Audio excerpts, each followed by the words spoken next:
Ils étaient près de 400 tracteurs venus de tout le département et plus de 1000 agriculteurs à manifester leur colère pour cette troisième journée de mobilisation consécutive.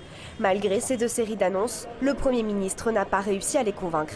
Je pense qu'aujourd'hui, il y a 88 départements en France où il y a des mobilisations avec qu'un seul objectif, il faut qu'il y ait du prix sur nos produits.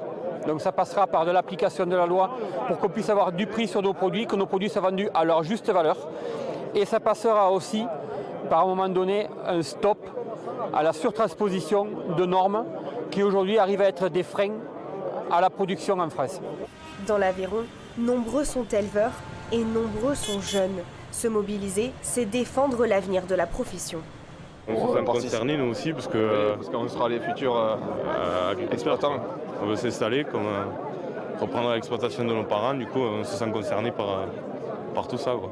On pense que le gouvernement n'a pas saisi qu'il fallait que le cap de l'agriculture française change, qu'il prenne en considération nos demandes et qu'il nous donne une vraie vision pour l'avenir, quoi. Donc ça. Et après, nous jeunes agriculteurs, ce qu'on déplore beaucoup, c'est qu'il n'y a eu aucun mot, que ce soit du Premier ministre ou du ministre de l'Agriculture, sur le renouvellement de génération.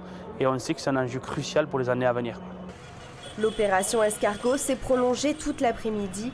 Le cortège de 4 km a défilé devant l'entreprise Lactalis et plusieurs grandes surfaces.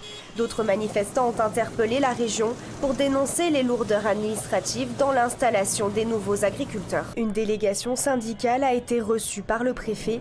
Certains manifestants prévoient de passer la nuit au pied de la cathédrale.